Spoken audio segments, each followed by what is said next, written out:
just in case I have to have the tuner on all day. So. All right. I should probably get started then. As people come in, we can continue.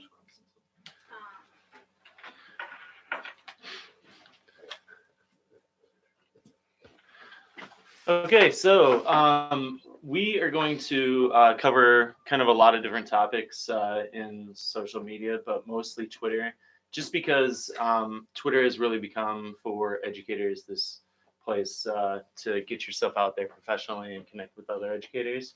So though, you can probably do a lot of the same things on Instagram or, on Facebook, connect with educators. There's really a community of educators on Twitter that it's kind of become a thing. So that's probably what brought you here. So we are going to actually be running a Twitter chat during this time. So hopefully we'll be able to connect with not only people in here, but people out there as well. So let's go ahead and open up Twitter, and we're going to go ahead and introduce ourselves on this Twitter chat. And just the key thing is when you tweet out, make sure you use the hashtag media as a teacher. How do you say it? GIF? GIF. I always said GIF. I've heard people say, well, that's the peanut butter is GIF. So we're just introducing ourselves? Yeah. Because what I'll be doing here is live in the room here. I'll be searching on the yes hashtag so that we can see a stream of all of our, because this is how you follow like a Twitter chat, which is part of what I'm going to talk about today. So you can use, this is, we'll talk about TweetDeck, but really what I'm just getting is a stream here of whoever hashtags about that. So.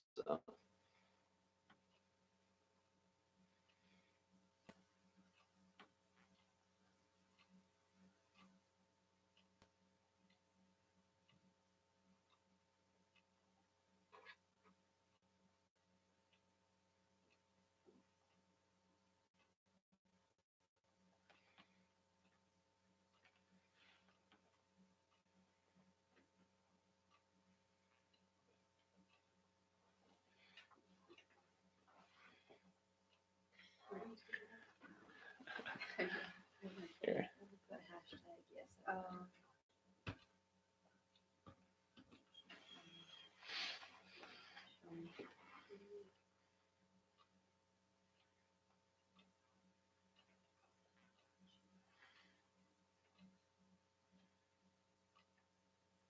Let me see my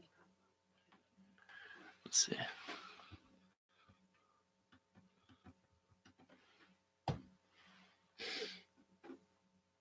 There we go.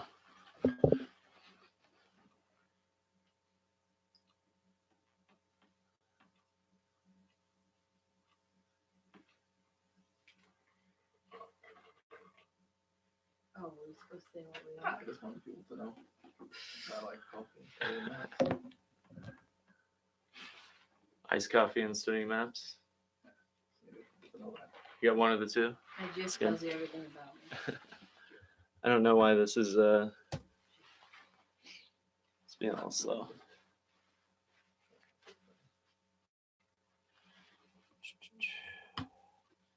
So this is typically how an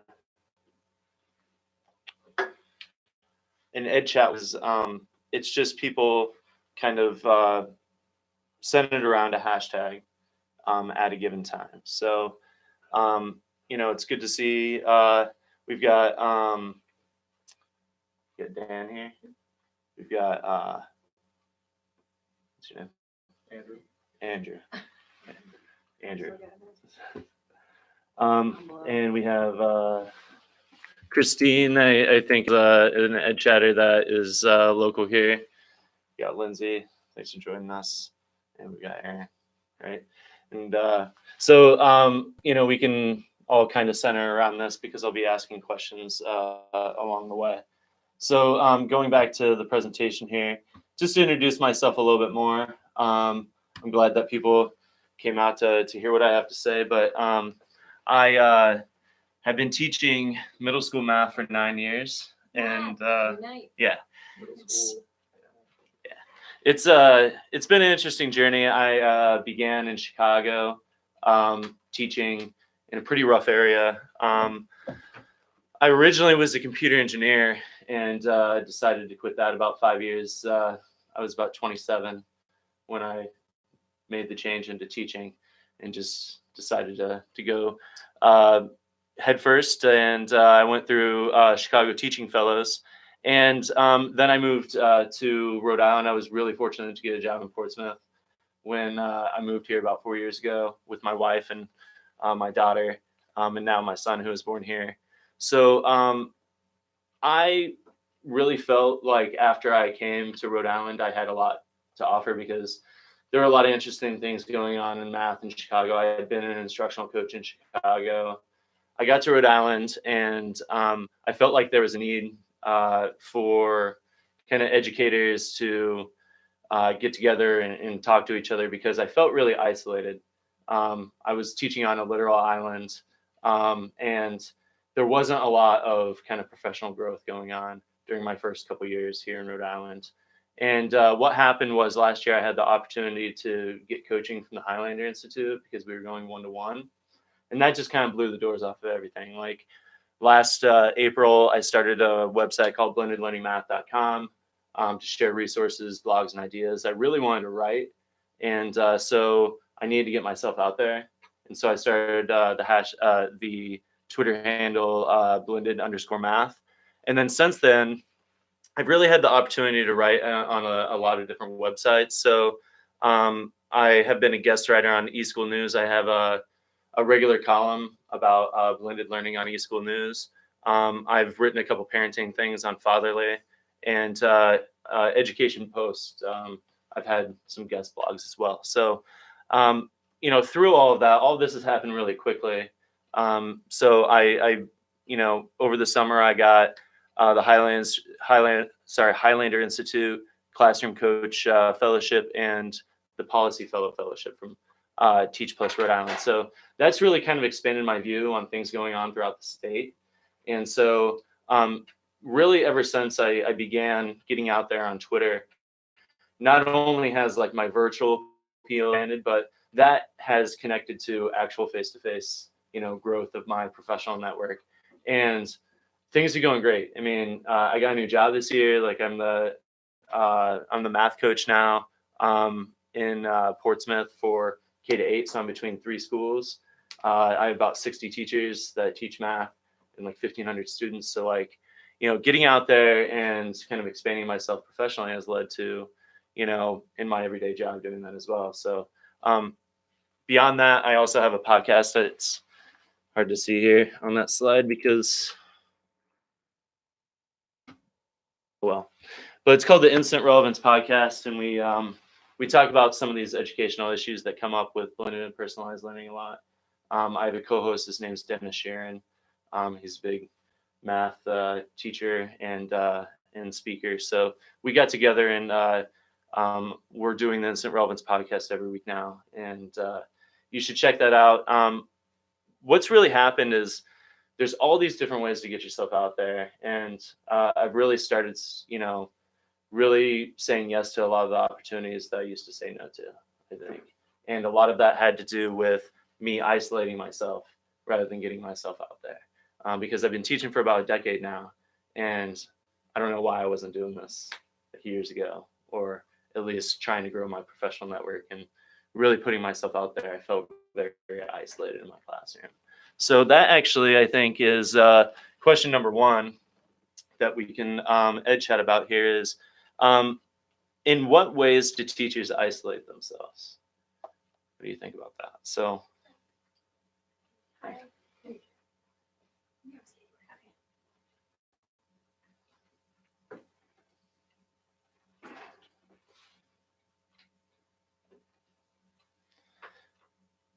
so don't forget that hashtag FuseRI.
Thanks for tweeting that out. I was thinking I was going to be able to do that while I was.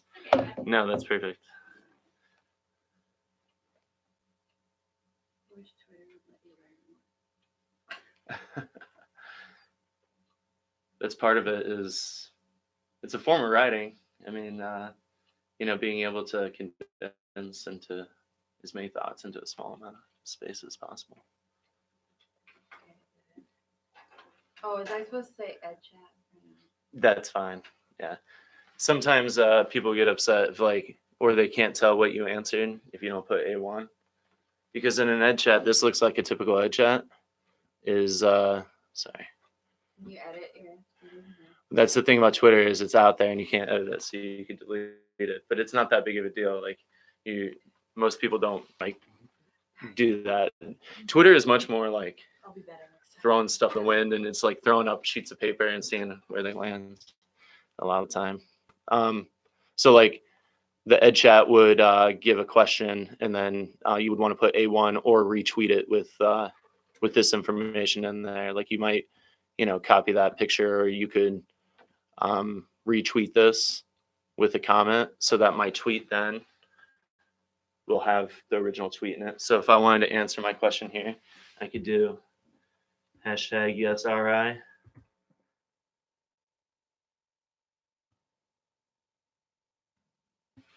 Number A1. Yeah, and just, I'll delete this, but if I go to the top of the stream here, you'll see now that, now that you would put your answer there, like if I were to put my answer here, people could see what I was doing. Because if you think about it, if you're not involved in the ed chat and someone just sees like this come up on their feed, they don't know what context it is. So sometimes when I'm ed chatting, I like to retweet so that people know what the original question is. Because people go back and look at these ed chats for PD purposes. We'll talk about that. We're getting ahead of ourselves. So, all right. So what do you guys think? You guys are pretty early in your careers. Do you feel a sense of isolation when it comes to teaching? Anybody want to talk about that? I mean, I'm in my room from 9 to 1 all by myself. And then we have 30 minutes for lunch and we're right back up there. So some days it feels like I don't even know what the teacher next to me is wearing. So you just don't get to see them. Mm-hmm. And then when we do get to collaborate, we're usually getting kind of talked at less time. Catch up, I guess. I feel like I do a pretty good job of getting myself out there with other people who teach in my content area, even across the state. Like I'm a music teacher, so I'm in contact with other people in my organization, but that just becomes my life, and I have no idea what the English teacher is doing over there and math teacher is doing over there. Mm-hmm. And most of us don't want to know, and that's a problem. We do need to reach out a little bit. Yeah, I think that, I've taught both in Chicago and here. This is the 4th school I've been in now. I go between 3 different schools. So I've seen a lot of different schools, and this is a very common thing, I think. And one of the things that I think is, really important early in your career is to get out there and know that, you're not alone when it comes to teaching. A lot of things that happen in the classroom, there's a lot of commonalities. So, the question is, why do we isolate ourselves, right? And I've been thinking about this a lot lately, and I found this really interesting study. It was actually a narrative class for people who were in service teaching or in some of their first years. And, there's a commonality amongst young educators, I think, of the internal narratives that we have about our own practice. And the study showed that, there's kind of these two camps here. This is more for, is anybody here like an alternate certification person? Everybody here went through a traditional teaching program. Alternate assessment people usually start with I never wanted to be a teacher, but, right? And then, I think the study showed that, those educators that went through a traditional program might say really struggle with, who am I as a teacher, and, who am I to be doing this? I'm early in my career. I see people, I'm right out of college. I think that, people really struggle with some of these negative narratives that associate early in your career.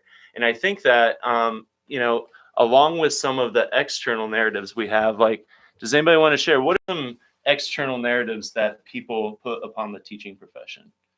What are some external narratives? You can't do teach. That's the number one that drives me insane. Yeah.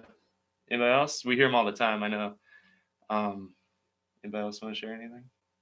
You get a lot of those. If it's elementary, oh, that's so cute. Yeah, I was just thinking about that in the car. There was like, I think it was actually like a Facebook post or tweet. It was like, someone in like the library was like, oh, I'm studying for like my stats exam, and this girl's cutting out gingerbread. Yeah. Like, oh, I wish I was a teacher. I was like, if only they knew. Mm-hmm. I had someone tell me that they wanted to like go into teaching when they retire. It's like it's working at the hardware store a couple hours a week. Yeah. I bring that up because I feel like, these own internal narratives that we have at the beginning of our careers about not being qualified to do what we do. And then these external narratives that are hard to ignore. I think every teacher knows what, people say about the teaching profession. It really leads to this isolation. And I think it also leads to underestimating ourselves as teachers. Because what I see a lot as a coach now, because I get to stroll in and out of classrooms any day of the week now. And what I see as a coach is people don't realize what's going on in other classrooms. And that, along with some of the negative narratives, makes us underestimate our abilities. You wouldn't believe it, but every teacher is an expert. Okay? You guys are doing it. You're doing what like 95% of the population doesn't want to do every day. Like, everybody has these negative narratives around teaching, but to see qualified people go in and up to bat every single day and do it is amazing. And it's really tough to see those same people underestimate themselves and fall into some of these negative narratives and isolate themselves. So my next question is, in what ways are you an expert?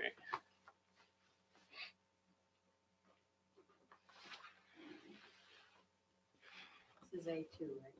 Yeah, A2. Yep. I just want to make sure I did right.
So one kind of tip that I didn't kind of follow myself here is I really should have had like, these planned out, my answers. Sitting here trying to think of a good answer and nothing's come to mind. But like as a presenter, because when you lead an ed chat, you want to leave a lot of time to interact with people. So oftentimes you'll schedule out a lot of these tweets and answers. But that's just if you end up leading an ed chat. So all right, we've got some great answers. And this is something that actually came from TeachPlus. TeachPlus is really big on educators getting a voice, right? So they've been influential in getting me places to share my writing. And so if you want to apply for a TeachPlus fellowship sometime, it's a great organization. They're really focused in on the personalized and blended learning as well. But they talk about how, in education, really, everybody's an expert because they're doing it every single day. You wouldn't believe the number of policy people that want to hear your opinion because you're in the classroom. Now that I'm a coach and have this 1,000-foot view of my district, and I've talked to principals and I talk to, my boss is the assistant superintendent, they don't see everything that's going in the classroom every day. They only have, data or something else, or, they have data and anecdotal things they hear about you to really know what's going on. You're the experts there in the room every single day, and you have something to share, right? Oh, cool. Courtney is, lives in Singapore. That's cool. So you start thinking, of those things that you do have to share, you probably have more of a voice than you would really think. So if we keep going on with the presentation here, that is kind of my launching point for talking about kind of social media and Twitter. I have a lot of things to share, like technical details and a lot of really great resources here. So the first thing I did when I wanted to get myself out there is I knew that I needed a place for it to live, right? I needed like, a URL or some sort of branding. So WordPress is really easy to use. It's free if you want yoursite.wordpress.com. It's $100 a year with the URL kind of all involved. So, I do have some information here about how to make money on a blog and that sort of thing. I want to be very clear that I've made like $4.72, on blogging and podcasting and all of that. I think podcasting I made like $11. So definitely in the hole when it comes, because I paid for the $100. But that's not what it's about, right? Like I actually ended up turning off ads on my site. The ads were professional. The 1 cent I got every time someone looked at it were like 1/10 of a cent.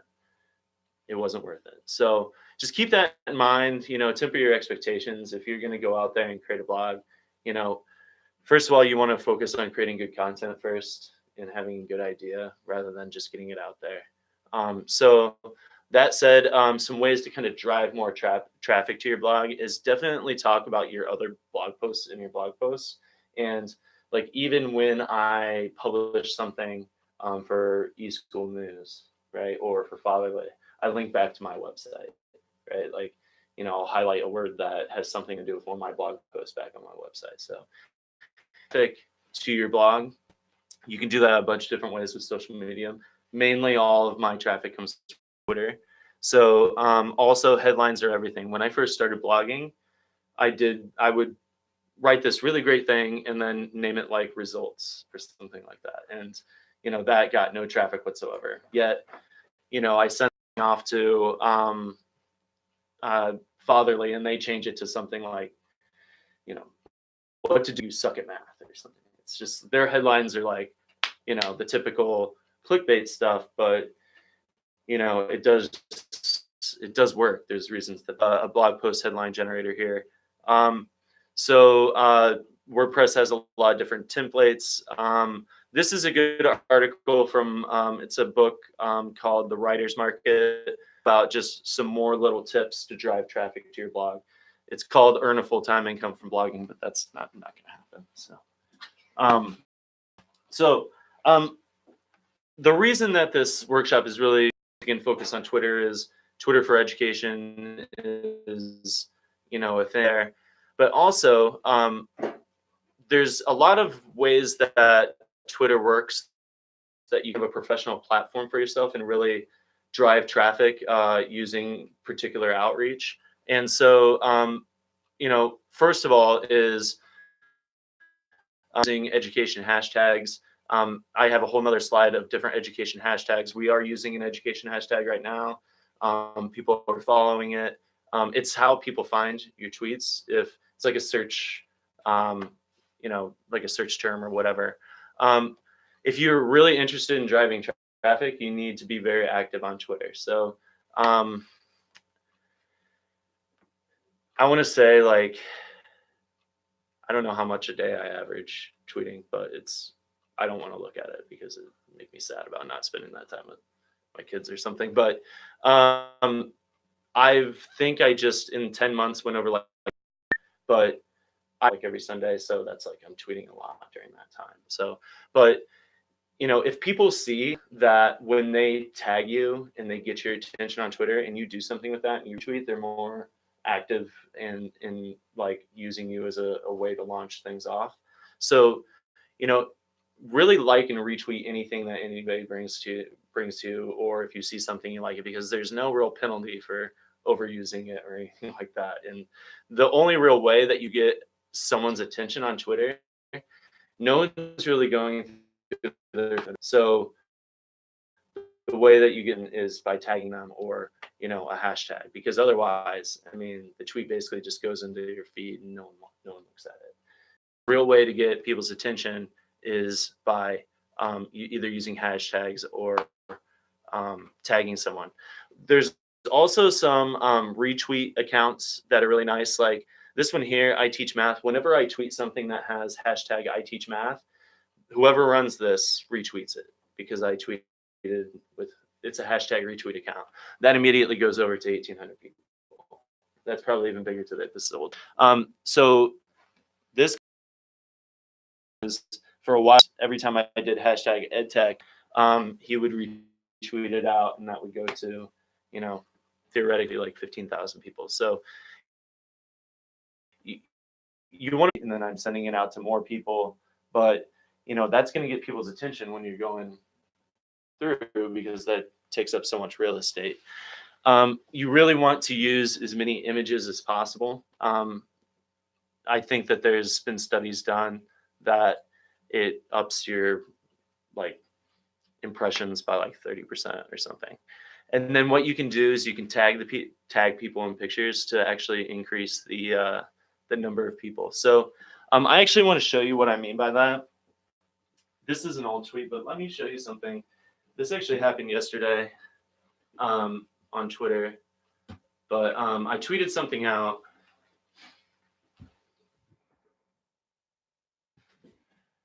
And it exploded, and 60,000 people have seen it now. So I want to show you how I constructed that tweet. So I'm pretty specific about what I mean by that. Here we go. That's one of them.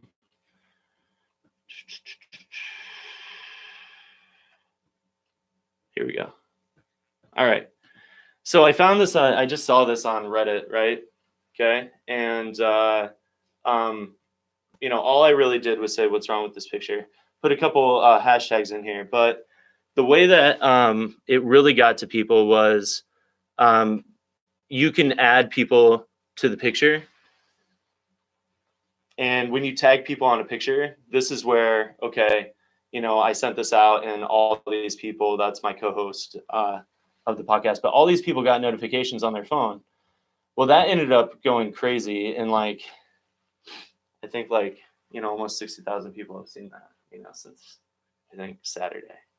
So when you talk about constructing a tweet, you could think it's really awesome. And, you've constructed it really nice. You've used all the space, you've tagged a bunch of people, and no one looks at it, right? Because maybe you just caught someone when they got 20 other tweets and in their notifications and they don't care. But this was just a one-off thing I found on Reddit, and actually I didn't, I feel bad. I later on I said, this isn't my picture. But this is probably the most popular thing that's ever gone out on my Twitter account. So it's kind of weird how that works. Though you can really focus on constructing good tweets and, you know, getting appeal in of people to tag on all your tweets to make sure that you have people who are going to send it out for you and everything. You know, that's just not always the case. You know, it's not an exact science. I would say, has anybody used Canva.com? I think I read it. So, you know, if you're going to use images, definitely make them professional. And Canva has like, it's probably the best like image tool I've used as far as templates and stuff like that. So For comparison, the info sheet was on Google Slides and the social invite was on Canva. So one looked way nicer than the other. That's the little one. Yeah. Versus the Google Slides info sheet. yeah, so Just to compare, like that is a really nice free resource. yeah, so you know, if you're using it as a professional resource, you want to look as professional as possible, because Twitter is this weird thing where, you know, right now we're like talking to people who are interested in Twitter right now, right? Okay, and we're using the hashtag to talk to each other. But then, like, anybody in the world can see what we just tweeted, right? So it's funny that like Twitter is like these communities, but also to everybody in the world. So there's a lot of power in that, and I'm sure it is adept at, you know, controlling that. But try to, you know, be as professional as possible, because if you're going to create like some sort of branding or something like that for your education or your educator presence in your PLN for education, you want to be as careful as possible, because, you know, we all have jobs and superintendents who might see it as well. So, so you want to be as professional as possible. I found this was a tweet that I saw, and it actually, I looked it up and it checks out. So the average lifespan of a tweet is only 18 minutes. Now, like that one that 60,000 people saw, that's been going on for a couple of days. But if people don't like start retweeting that you've tagged in like 15 minutes, it's probably not going to go too far. You know, you don't go crazy and delete or anything, but this picture is stupid and ridiculous, but it points out also that like this was a tweet that I saw. Why is there a lion? Like, I don't know. Why is there a picture of a lion when it talks about, but that was a powerful tweet that someone put out that had a picture of a lion with some information next to it. So it made me stop and read it, right? Okay. So there is a power in images when it comes to this stuff. So other things to help you kind of manage your professional experience here with Twitter is analytics.twitter.com. So if you go there, this is just a view like a couple months ago. You can really see your data here, like how much you tweet. Impressions is the number of people who see it in their feed. Profile visits, mentions, followers. So I've seen you in my feed. yeah, I tweet too much. I tweet a lot. So all right. So if you go I just to felt like I met a famous person when I saw that you were that person. thanks.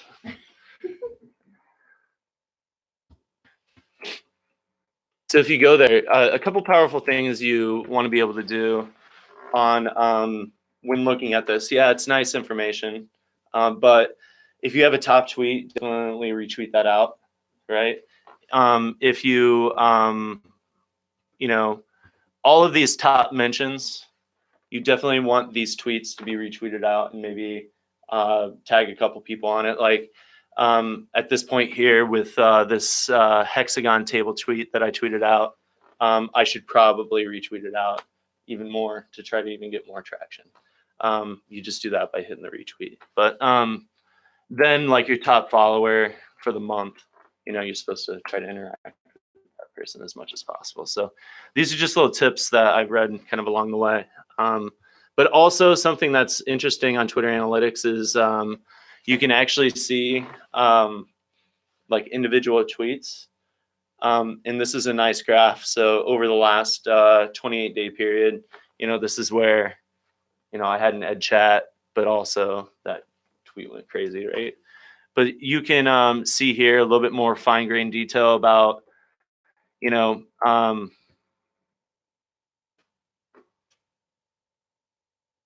so this is my tweet activity while I've been here, right? Okay, so I tweeted on the way or before I left. So 745 people have seen that. 45 people have engaged with that. So just more information, if you're a data math person like me, you get obsessed about some of this stuff, but then get bored of it. But it is good information to know how you're affecting your audience. Like, I just released an ebook, and it was really important information for me to know how many people were engaging with that. That was important to know if it had made any sort of impact whatsoever. So that's a good tool.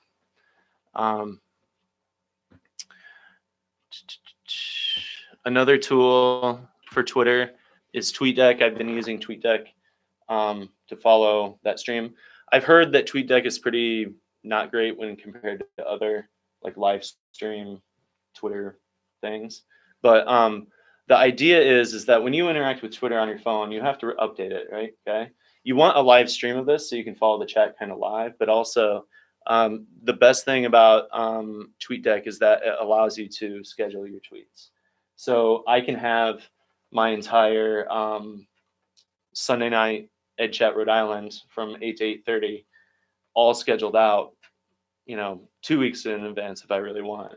That way, I can run kind of a social media campaign, rather than always being tied to your phone. If you sit down and you say, okay, over the weekend, I want my account to tweet out every hour one of my articles, Tuesday night. So it frees you up from feeling like you're on your phone all the time. So, but it also allows you to affect more people because you can set up and run those campaigns. I'm sure a lot of people have used like Bitly or Tiny URL, but I like this once again for you can track link statistics. So once again, I wanted to know how many people were clicking on that link to go to my Amazon page. So it's nice in that regard. So, all right, let's talk about this. Let's do another question here. Think about the best professional learning experience in your educator career. What made it the best? Because a lot of people ask, like, okay, this is great. We have Twitter and a lot of educators are on it. What's the point? So I want you to think so far in your educator career, what's the best professional learning experience you've had? And why it was the best?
I saw it in a school this year. Do you guys do that at your school? Or? Erin and I worked together for a year, and we used to do it at BVP. Yeah. And the actual model itself was kind of wild. Like I can't say I loved it, but I think that the conference was amazing because you're with like all around the country, and like everyone was kind of like, I don't know about this, so you all problem solved, collaborated on how they could implement it. And some schools were fully implementing it, some were like partially.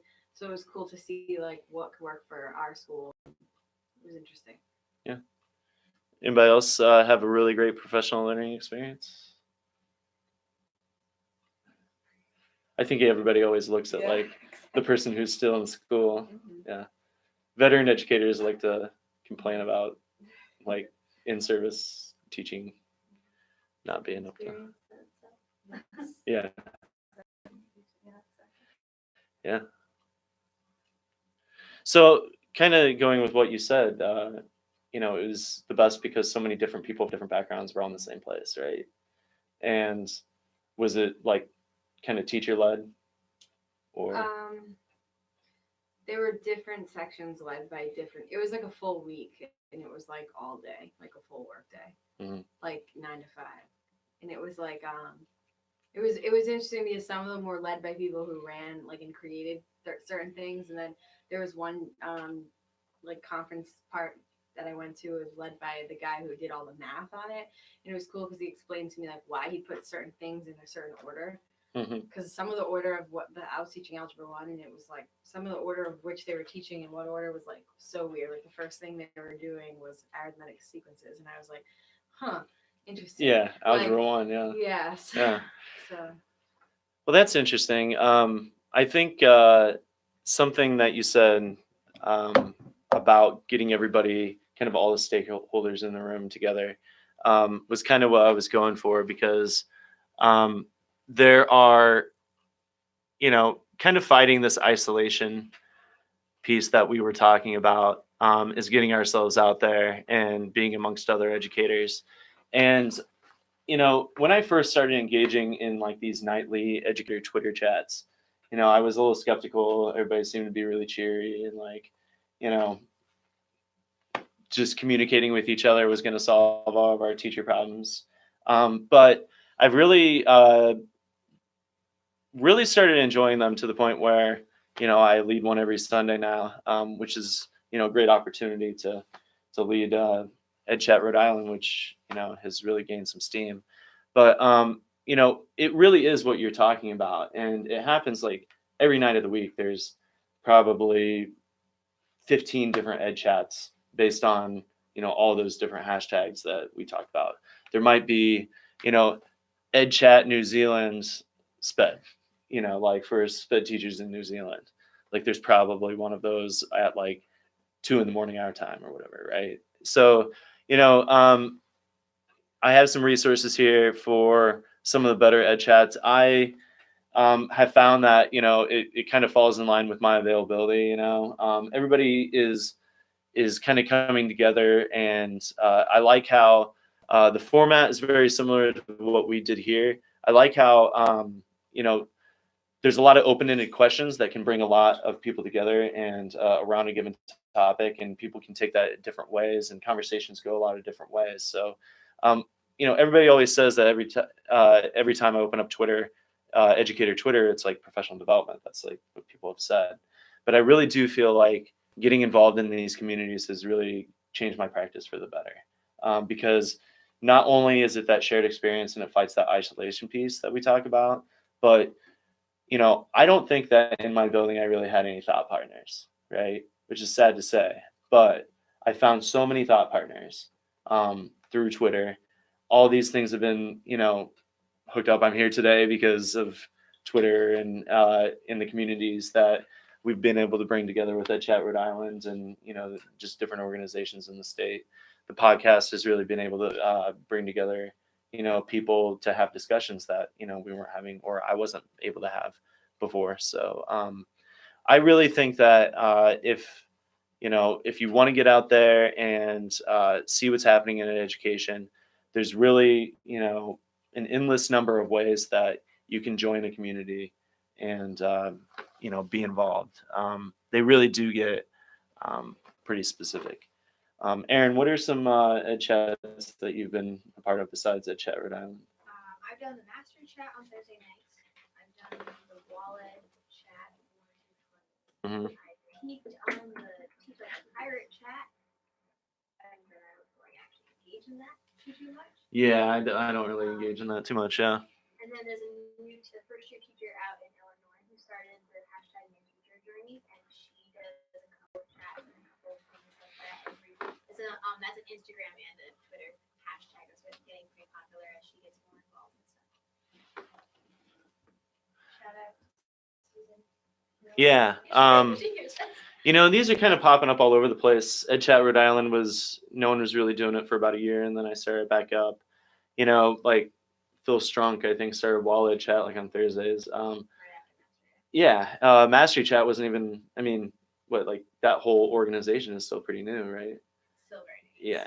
So,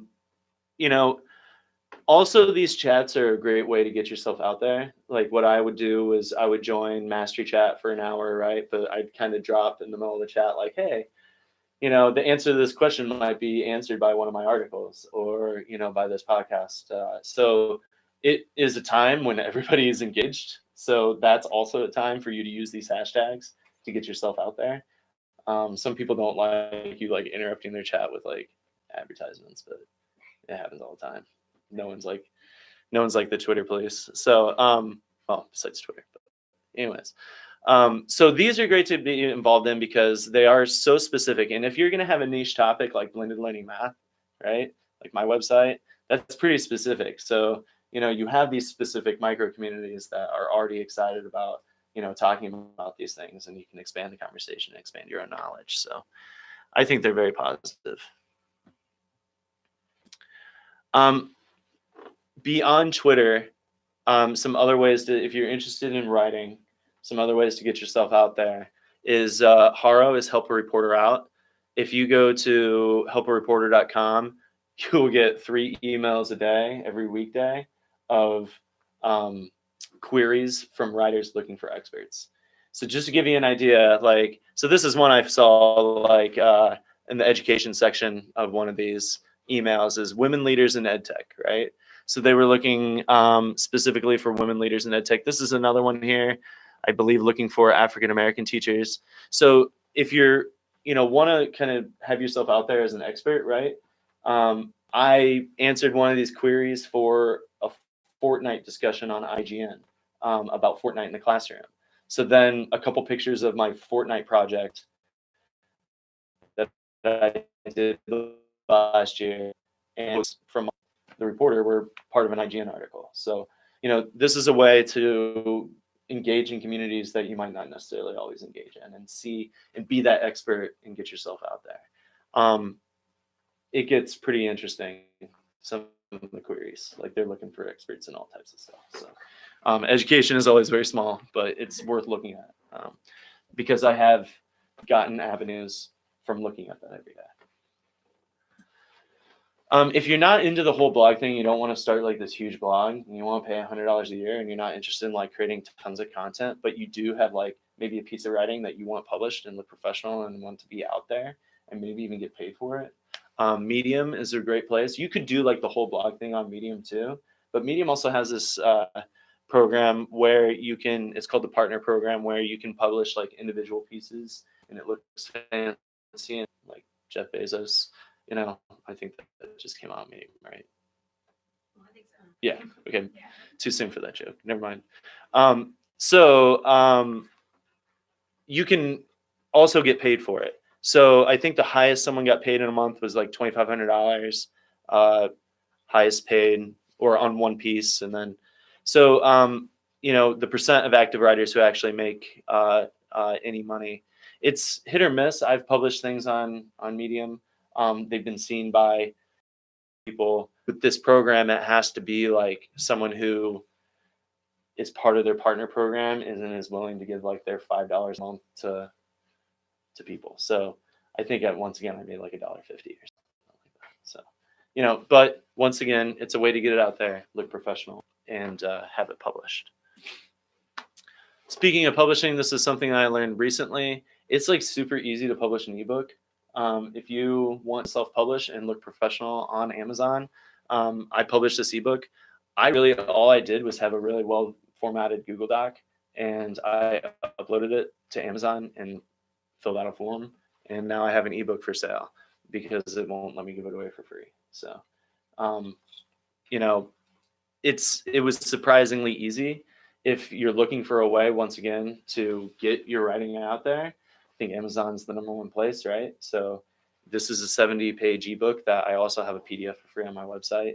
It's another avenue for people to see me. So, and you do have to go to this like kdp.amazon.com. It's really hard to find on their regular site. So that's, I mean, it's kind of what I got as far as tools and everything that I use. Other than that, I could talk about podcasting for forever. But when it comes to Twitter, this is what I do. A lot of the stuff is just throwing stuff out there and trying to get your name out there and hoping someone sees it. But that's kind of what Twitter is all about. There's a lot of people doing it. So I felt a little weird about it at first because out there, but there's so many other people doing it that it doesn't feel weird. So I don't know. Do you guys have any questions? Have you ever been on edweb.net? No, what's that? I don't know. I've been starting to go on that for like PED hours, and there's like it's like a conference, but it's like all video chat, but you can see the speaker. There's like everywhere, That out. but you'd have to like they don't. You'd have to like put in there like everyone like types to each other, but you'd have to say like phone. Yeah. But it is pretty cool because I had a math one the other day that was pretty good. EdWeb. Yep. Cool. And they have like them all the time and they're free. You're gonna need that coming up. New certificates. Yeah. You need a lot And of that's PD. that's something. I think for a lot of my career, I had a real negative connotation with professional development. I think that that's another kind of teacher narrative. And it's easy to complain about your time being wasted. I think we're all very busy, but teaching is a practice. So we need to be practitioners and be the best at what we do. And I've seen, it's funny that, I don't know, I could talk about kind of veteran educators for a long time, but it's interesting how many new practices there are, yet people aren't engaged in them. And part of it, if you ask some people, is because we haven't been kind of forced to do PD, right?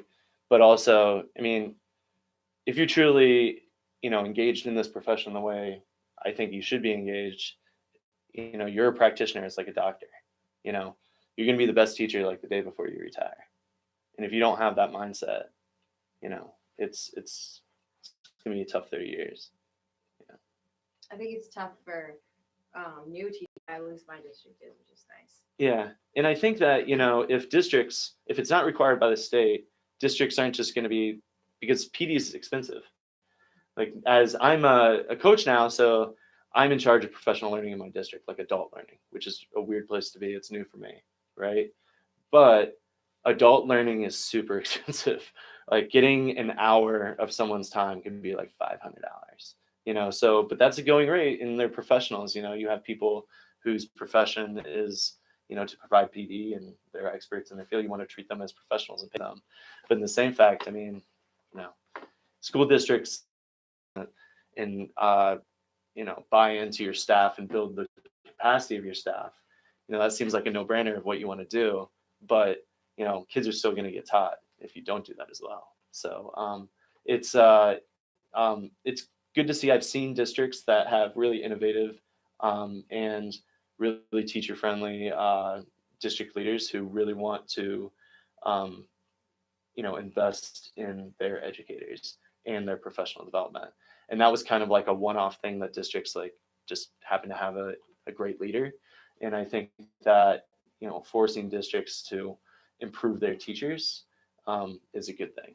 Not to give my opinion on the whole thing, but I think that more professional develop better. And for me, I would have slapped myself if 5 years ago.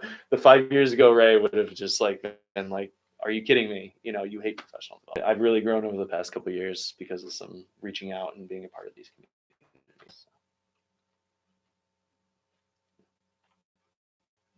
That these communities allow you to find professional development that really works for you too. Whereas before, coming from at the beginning of my career, these three options, and those seemed like a waste of time in a lot of cases. But now there's so much more, and there's a wealth of really quality resources. So I don't know. I think that's changed the game too. I mean, I'm much more open to doing PD now than I was 5 years ago as well, just because there's more quality opportunities out there. Mm-hmm. And yeah, you talked about going to conferences. I've learned some great things at conferences, but I mean, all those resources are usually available afterwards too. So if you're resourceful, and I just think of like the beginning of my career, where I was really struggling to find my place in the classroom, especially with classroom management, being where I was in Chicago, and I got through it, and I just hit the books. I studied. I really, invested into becoming better at that and reading research. And I think once again, I'll say is you need to be a practitioner. All right. I think we have like 15 minutes left. No, I think until 5:15. I said. Oh, okay. 5 o'clock. I said 5 then 15 to clean up, but you're great. Okay, cool. I didn't know if I was short or No, long. you're fine. Probably talked too much, but. All right. Well, thanks, guys. Thank you. Thank you. Yeah.